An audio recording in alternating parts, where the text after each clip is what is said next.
So let's look at realm 2. Okay, so in order to understand the realms, first and foremost, to give context to this so people understand it, is you need to understand that the construct has multiple layers to it. And these are templates. You could say, well, games. Okay. So certain realms are all different templates, different experiences. So this is where you get the earthly realm, the four corners earthly realm is a template of experience within the construct. Realm 2 is what people will call the galactic races, beings. Realm 2, it's a different template, but still within the entirety of the construct. You go up to realm 3, these are different templates. Where do you think that the history, the lost civilization of what people will call Atlantis or Anunnaki beings or Egypt, the structures are still here, but where did those beings go? Because this was, you could say, reset in a sense. That's where you go into realm 3. Still within here. Many people feel as though they're speaking with beings who are from realm 2, galactic beings. And how would you explain the interaction of the beings that exist in these different realms between themselves and other realms, like galactic beings and earth people, for example? The bodies that they're using, or you could say soul, body, etc., they're physical. Like I said, they're just a different frequency that are just outside of the perception of you. This is where you get the crafts and what people call ships that they use, which are dimensional space or frequency-based craft, interdimensional space. This is where you'll get certain technologies that they use. They are able to shift in and out of sight sometimes. You see them and then you don't. Yeah, just our frequency band, our ability to see. We only have a certain array of frequencies we can see with the naked eye, and it's just phased off in density. Yeah. That's a good point as well. It's something that I brought up as well, because a lot of people may think that this is way too complicated to understand, but we can only see a very limited strand of the light spectrum, what you just said as well. Once that starts to open up, you start to see all of it again. It's not necessarily new. It's what has always been here, just outside of the decoders of your brain to decode that information that has always been present this entire time. Is it something just as we would expect? Some people have the perception to be able to see into the other realms more easily than someone else. It's just a matter of opening up the ability, and you're able to see into all of these. And this doesn't even get into other constructs, other types of beings and places. So now from galactic then, and I think most of us understand what that means and where the ship activities and everything happen, we go to level 3. And did you say a little bit ago that that's where these, what we would consider ancient civilizations, still exist? I'm just going to use the terminology here that other people use so they could understand it.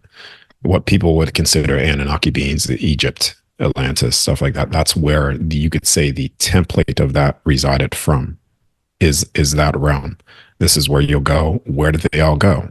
Also, what about the notion that a lot of those beings, now this is coming from a personal standpoint of mixing it up with a lot of different people, with a lot of different ideas and experiences, that those beings from those realms are also us. Some of us, many, were part of these civilizations. Yes. There's a lingering bridge or aspect, I would think, between ourselves and that dimension just because of our experience there in the past.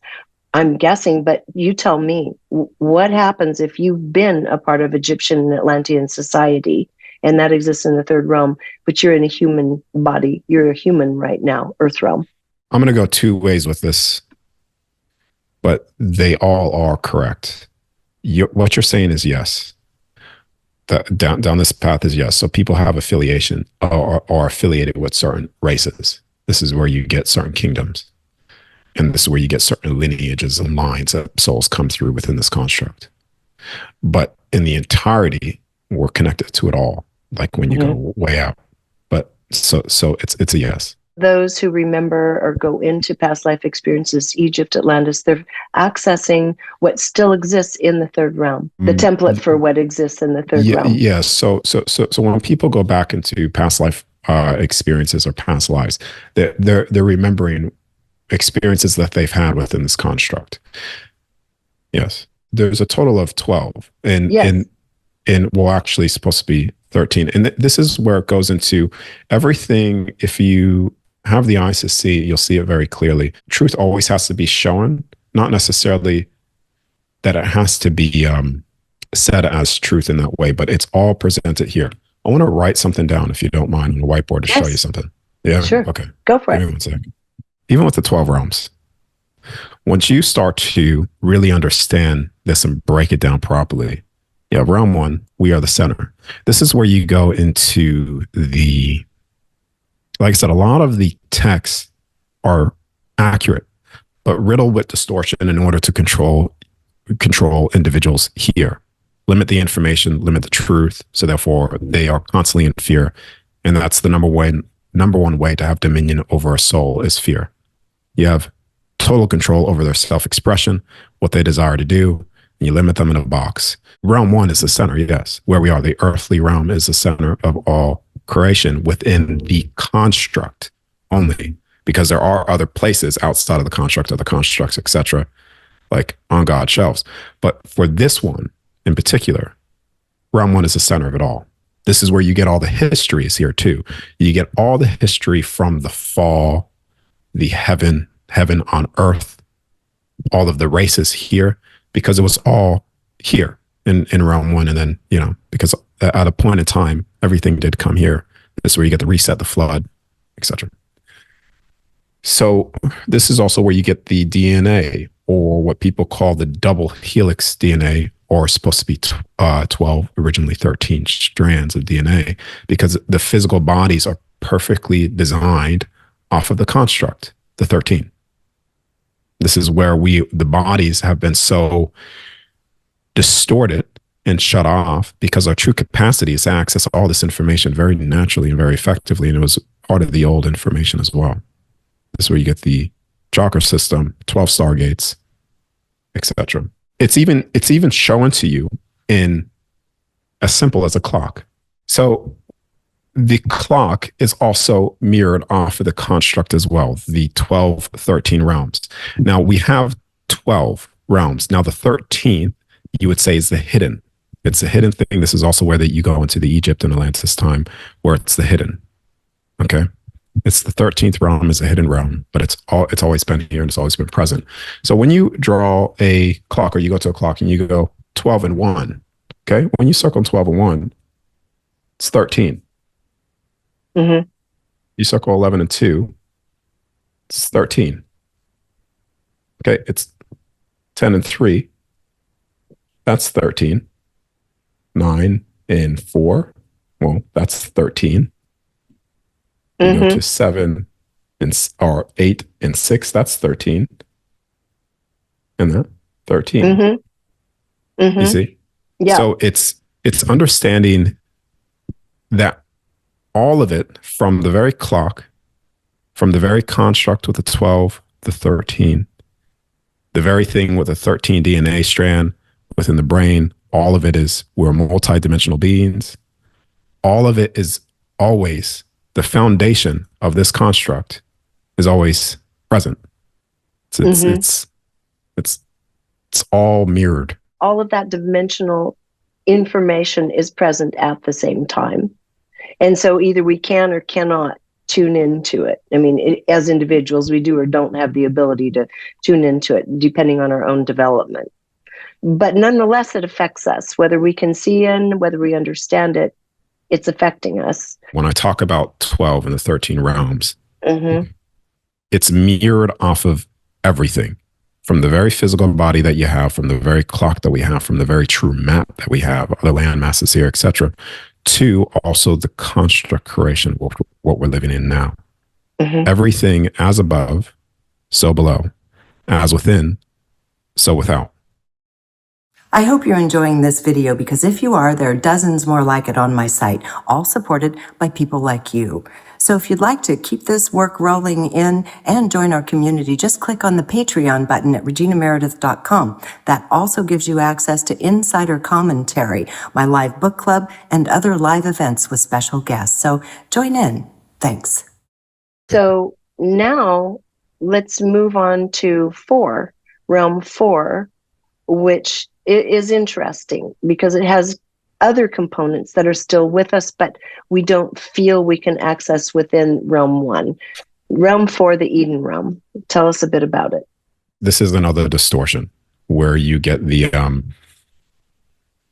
Garden of Eden, or the Adam and Eve, like the two, whatever. That's part of the distorted layers and stuff. But this is where you'll get that realm, the realm of Eden, the Garden of Eden. It's a very, you could say, almost like heaven, because it is. It's another version of heaven, which is realm 5. And I've only ever been to that realm one time, as I was showing it. It's showing the tree of life there.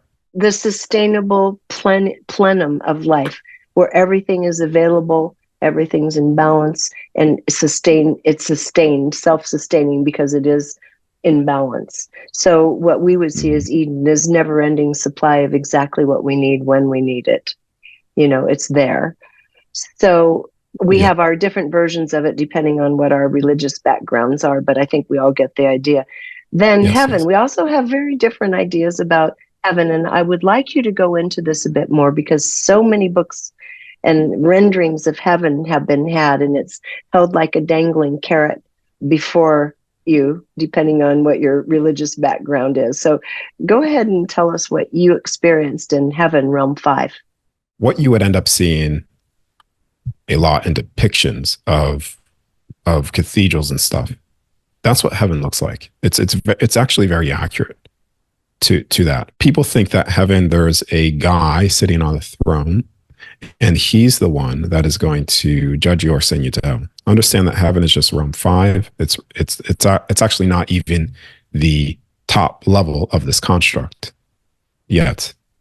You see, not yet. It's just not the top level. So it's not.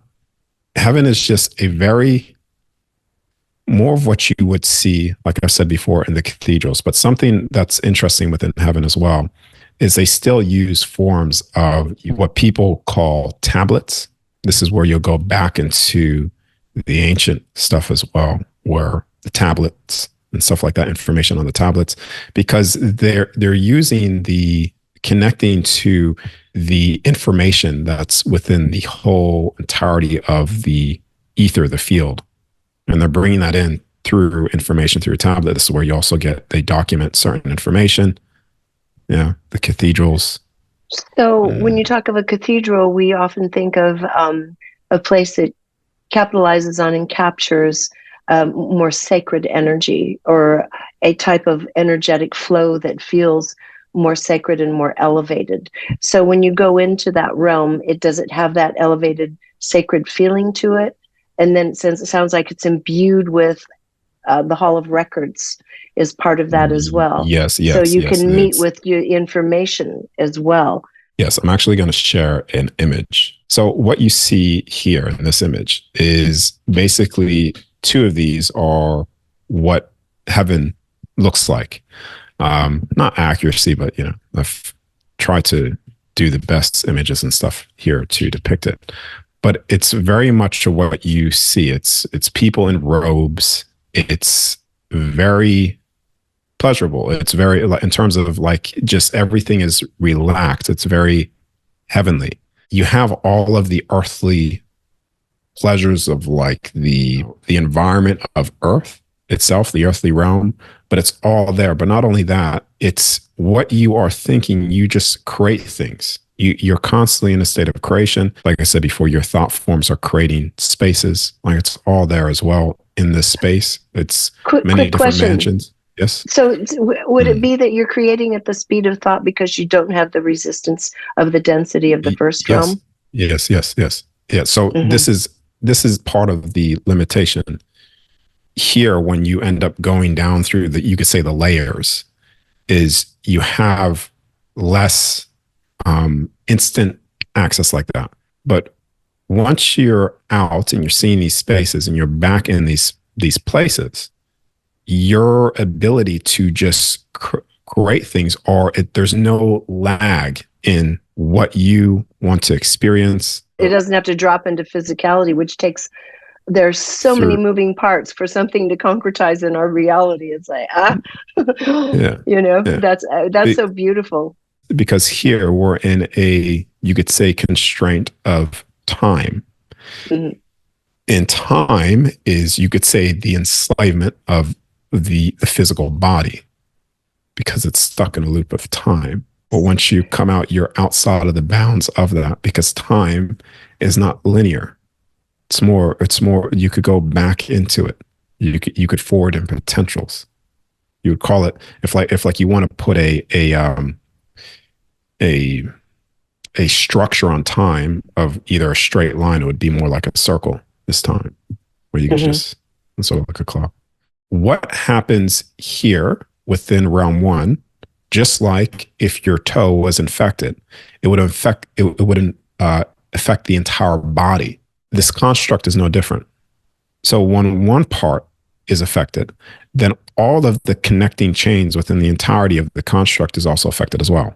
We were talking as above, so below a little bit ago. So are you saying there have been conflicts on scales at these other realm levels that trickled down to control within the human level that has this time constraint, but it's affecting all realm, the control that's occurred as a result of kind of, as you say, war in the heavens, so to speak, or the cosmos. Okay. What are you saying there? I'd never want to put people in a state of fear or disempowerment, because nothing that I say is of that sort. There's nothing that could harm you, the soul, unless you believe it to be so, and you would be creating those dimensional spaces for that to be so anyways, for a temporary experience.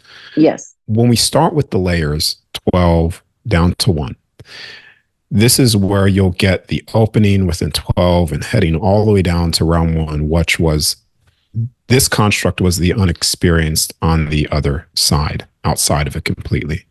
This was you could say, a creation to experience that which we are not on the other side. So experiencing the limitations through the confines of the physical body, because the soul is still not limited, because the physical body is part of the veil, breaking past the veil to see and realize, standing up again, being reborn again, realizing that there's nothing that could touch you. But the physical body created these self-imposed limitations in the construct, because the body's designed, and through the 13, etc., the self-limiting aspects of what the physical body could do within here. Realm 1 is the most extreme within here. That's clear. This is where we're going to go into a direction where people are going to probably misinterpret what I'm saying, but I'll try to make it very clear. This is where you'll go, you could say, the freeing of souls here. Because once you're in realm 1, and if you could convince a soul and make it believe, due to its own infinite power of its will and its spoken word, to create something, create a loop for itself, well, then you will create a self-imprisoned soul within that cycle. Is this something that is self-perpetuated and self-created by our own thought forms? Or is this something... Yes. Okay, go ahead. Yes, yeah. Because, like I said before, nothing could control or entrap you, the soul, unless you believe it to be so. Your soul, each individual soul, is the ultimate authority, and it has no limitations of that which it could create and experience. That is including, if you believe that you could be looped and cycled, therefore you will create that to be so. So once you have realm 1 with all of the fear and the limitations of trying to make souls believe in the state of forgetfulness here of, oh, this is going to entrap you and stuff like that, this realm has put souls in such a state of fear where they are creating these self-imposed prisons. This is where you also go into the narrative where people, they know and understand that there's a level of beings that are assisting in the great awakening process and freeing this realm from the self-imposed limitations of fear and imprisonment that the soul is creating, and each soul is creating as well, because it can break free from it. Quick question: is that a distortion, or is that something that has been a chosen type of path of experience collectively? Well, this whole construct was an agreed agreed upon experience. But this is where you go into this. It takes a certain level of breaking this down and understanding, so it doesn't get necessarily confused and derailed into this direction. Because yes, this is all agreed upon, but when you end up creating a space to experience that which we are not, the extremes, you also have the unforeseen events, things that haven't been foreseen to go in certain directions.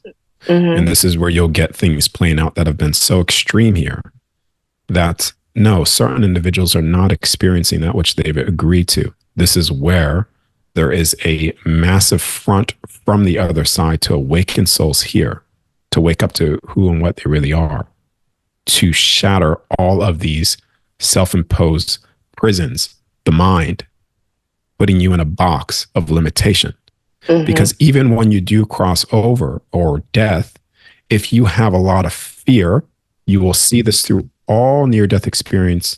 And even myself, took me years to get over it, where you will experience your fears playing out temporarily or put yourself in these self-imposed prisons until you realize, come to a state like I have, where I'm like, I don't care anymore. Like, take my soul, because you can't necessarily kill my soul. But I just got to that state where I'm like, I just don't care. And then, bam, everything opened up. Access to the 12 realms, access to outside of the construct again, multiple times, doing this over and over and over again, because I pierced through the number one thing that is blocking every single soul here from truly accessing things is the fear. Absolutely. Okay. So let's continue on and kind of do the next slices of the realms. And again, each realm is multidimensional and has experiences, an array of experiences within that realm. So now we've moved past the sixth. There's sixth realm, which, as you talked about, some of the entities that would show up as 666. So now we've moved past 6 and we're going to 7. When you go up to realm 7, this is where you're getting a lot of what people call the Angelics. Think of numbers. It's all symbolic to here as well. So 7 is part of the angel number. It's angelic realm. This is where you'll get the different races of angels. You have the seraphims, you have the angels, you have what people call fallen. It's not necessarily, I mean, some of them have come here. This is where you'll see a lot of the original angels have projected their consciousness into physical bodies here to help assist. Yes, a lot of that going on right now. A lot of the original bodies as well. Some of what people call the giant bodies, the giant angels, are in locations within Antarctica and stasis. Some of them are completely no longer physically intact. Some of them are. Some of the statues that people think are statues are actually physically the real thing. You see, like in suspended animation. Yeah, that's very cool. Realm 7 is the angelic realm, what people are considering or consider angels, but there's many different races of the angels. Yeah. So let's go to 8. Won't share that just yet. Okay. That one will skip over. Okay, let's go to 9. This is where you'll actually start to get more of the gods, realm 9. You would consider heaven part of the gods, realm 5. But this is where you're getting like where people are depicting the man in the throne type, even though that's not the case. But you will also get within this space as well, trying to find words so people could line this up properly based off of what they've watched in movies, like Asgard and stuff like that, like the gods. So almost more like those with great creative force, the creator gods versus say the angels, Gabriel and Archangel Michael and so forth. And just below, above that are the ones who create realities and realms and so forth. Are you saying it's that realm? So it's not necessarily, well, yes, you could say it's a template. I'll share this image here. Obviously, I'll share it with you so you could see. But this image here is basically showing you more of what I'm talking about of the gods. You could Okay. say the realm of the gods, the kingdom of the gods. Okay. Okay. Okay. All Yeah, this okay, fascinating. Okay, now to 10. 10, I'll leave out. And I'll also leave out Okay. 11 for now. But 12, Okay. 12 is where you'll start to get into the ancients. 12 is the ancients realm. Okay, let's This is talk where about you'll the get ancients. okay, so this is where you'll start to get like I said, everything is symbolic to numbers. So when you go to 12, that's 12 beings. Now, there's a number missing here. Well, like I said, it's a 13. It's a total of 13. But when you go to realm 12, a lot of people think that there was a singular being that created this place. What they say is God. That's not true. There are 12, you could say, beings that collectively created the construct game that we experience. And each one of these 12 beings have created each one of the realms, realm 12, 11, all the way down to 1. Each one of them has created a realm. And this is where you'll get into the zodiac symbols as well. So the constellations, everything is connected to 12, the gates, the certain lineage of 12 different beings. 12 beings created this, 12 different cycles, 12, etc., constellations, zodiacs. You see, the 13, this is where we're going to go. Probably burst a little bubble here, but the 13 is the missing month as well. So there's supposed to be 13 months originally. Right. And if my memory is correct, it's I hope I'm not saying this incorrectly, but it's 28 days per month. This is where you go into the phases of the moon as well, which is also part of the cycle. Okay. And I think everybody's pretty comfortable with that notion. Okay. All right. Great.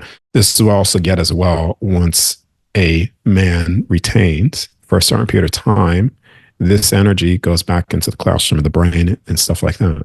So this is why they also have people constantly draining their force, the life force energy, to deplete the physical body to access certain things as well. It's all very much connected.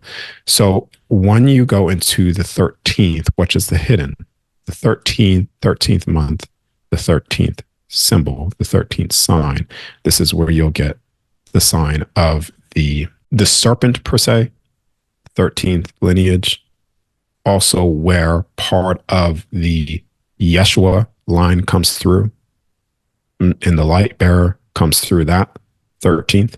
But you also said earlier that the 13th is hidden. So you're talking about kind of the hidden dynamics that bring all of these different essences and realms through. Yeah, the reason why I say it's hidden is because it's hidden here. It's obviously hidden. The 13th month, the 13th sign.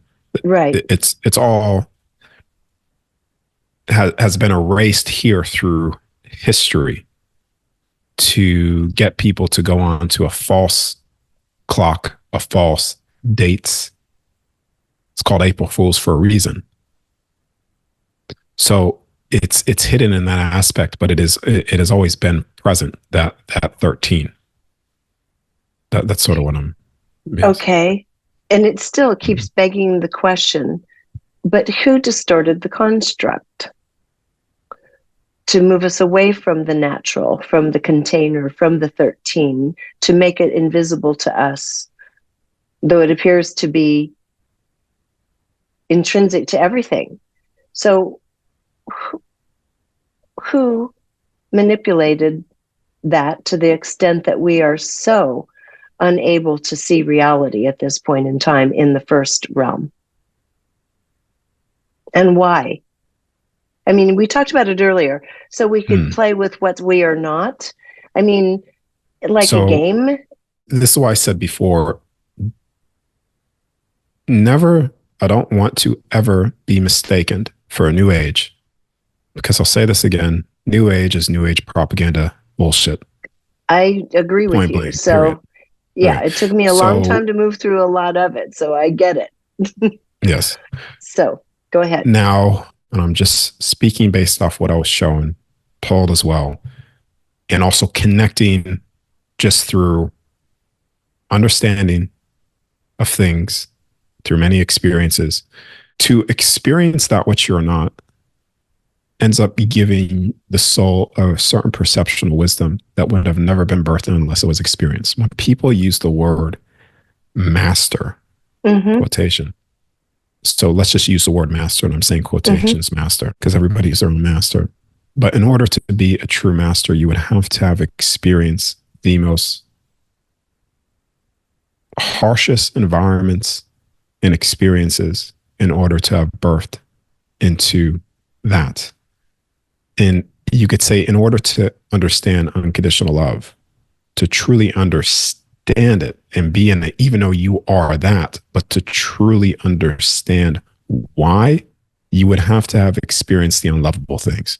And in fact, in Hermetic teachings, there have been various phrases uttered that even the angels bow before a human who has mastered these challenges. Everything bows to unconditional love. It is a force that is the greatest force in everything. To experience that which we are not, like I said before, gives you that. Now, experiencing that within this, from what I was showing as well, and what I've just explained, there are things that has been unforeseen of the extremes that take place. It's just, have been manipulated and taken advantage of in the game. Absolutely. I hear you, and I get that. I just hate this notion of people calling this a prison planet. I hate it. I hate it. Yes, it can feel like you're not. Yes, but you, the soul, are not imprisoned. The body, yes. Okay. Yes, but to create it to create this language, you live on a prison planet, is incredibly it's terrible programming. There's a cruelty to it. There's an unreality to it. But to understand, we have chosen as souls to collectively come here to be able to have the experience of being able to break through and understand unconditional love by being so incredibly challenged, which like you said, with that which is not lovable, is a very courageous thing for souls to undertake as a journey. The souls joining, coming in here, creating this and experiencing this, came in here with a certain level of consciousness. They came in here with a certain level of understanding of where they were at the time, like their just experience. They came in here with that.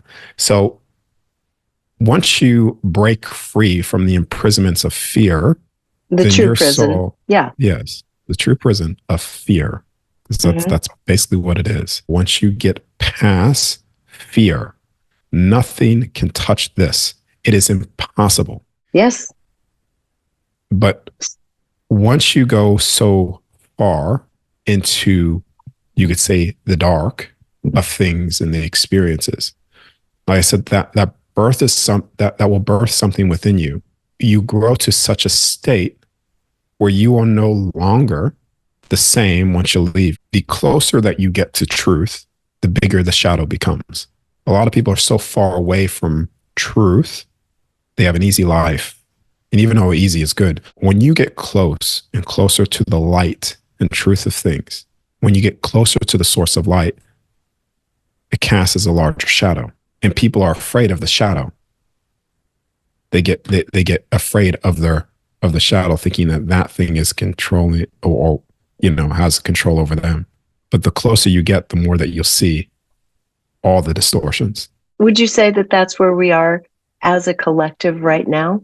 As more people are beginning to awaken to the game, more people are beginning to see through the construct a bit more now than perhaps any time, certainly in modern history, since Atlantean times, perhaps. Yes. That's the point where everything's coming to. It's all converging.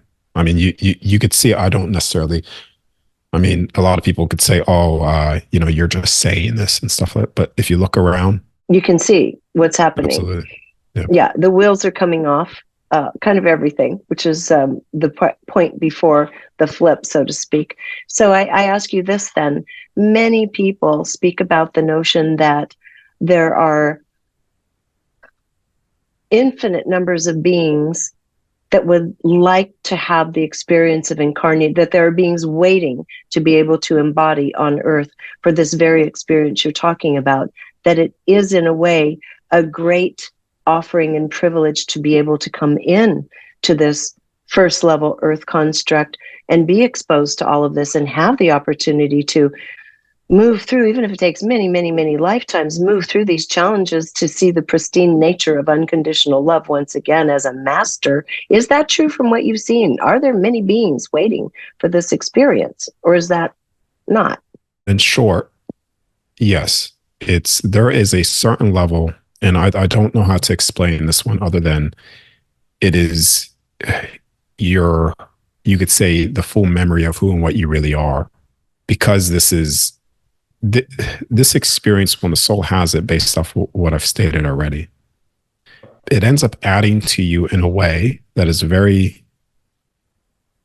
it's by a lot like you are experiencing that which you are not. So once you go back to what people consider home, you could say you become sort of homeless in a sense, because the home that you came from no longer could support your energy, because you are a totally different being. That makes sense. You are a new creation, your own new creation. And so, and people, I think, can understand from the notion that all of us, virtually every human, has a deep attraction to the hero's journey, which has to go through the darkness and the mire to find their way back to the light. Mission Impossible, even pop film, Mission Impossible, accept the impossible mission and break through it to this jubilance on the other side. In really common terms, this is wired into us to break through challenge into a type of triumph. I think everybody feels that. And you're saying that is intrinsic to the earth construct. It's not that way everywhere, right? Every soul desires to be free because that's their natural state. Yeah. You're always free. Yeah. And so these things are bringing us to the kind of core emotional feeling of what it is to break free. Even if we're just an observer, even if it's a book or a story, this is what we are also attempting to do as human beings. So this brings us to what we were talking about at the very beginning. This earth has a lot of chaos going on right now for purpose, because we are in the process of breaking through. What is it that, if you can give us kind of a condensed version of what is it that you have seen by going to the other side that's lining up for us right now by way of events? I don't want people to look at me as like, oh, you are, because everybody could leave their body. Everybody has access to do this. But once you leave, you're also accessing things here. This is potentials, not always 100% accurate, but they are potentials. They are seeing what is taking place in real time. There's to be careful with what I say. There has been certain things that I've seen, you could say, in places high up. You go back to one of the do you remember when the whole Chinese bank thing was, the banks were collapsing in China and stuff like that? Yes. Yeah. Okay. So back when that was happening, that was almost 2.5 years ago, if my memory is correct. I was actually seeing something that was actually planning that. That was all planned, by the way. It wasn't necessarily all planned. It was a controlled implosion. Absolutely. Absolutely controlled. Yeah. To put people back in their passive state of fear.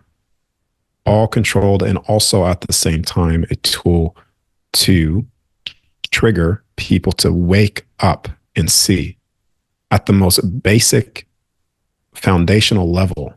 There are certain things that people will see based off things that I've gotten as well, of information being presented to the people.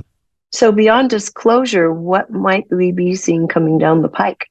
It's just a massive amount of, or it's been happening this entire time, but it's going to become more prevalent into the true characters, the information that is being dripped over time, the truth about two and a half years ago, truth about where we are, truth about the contact of races, as well, technologies. We should begin getting a clearer understanding of where a lot of our drip-fed technologies have come, assuming some of it from at least cosmic or off-planet cultures. And beyond that, start getting a true sense of how we've been collaborating, perhaps. Yeah. And yes, and I also want to be careful because I don't want to be a 8-ball, but based off what I have accessed, have seen, and the connections that I've made as well, out of body, and also just, you could say, common sense, that things are going to start progressing in a way of information for people to clearly see. A lot of this is a show at the same time. Like you could say a lot of it's a show. It's, actors, scripts, etc. This is where you'll even get a lot of, a lot of people won't understand that, but you'll understand that you'll start seeing a lot of these sports, let's just say NFL, basketball, stuff like that. I'm not really a sports person, so I don't know a lot of things, but a lot of these people get handed scripts to play out a certain role. So it's not true. It's just a role. It's a script that they play to trigger certain things. Same thing that's taking place on a mass scale. It's certain scripts are taking place to trigger certain levels of consciousness to just open their eyes. And like I said, I'm very careful the way that I say this, because I know now my words could be misinterpreted towards certain things. Don't treat me like an 8-ball. A lot of the perceived, or you could say a lot of the scripts will start to unfold in a way for the benefit of humanity.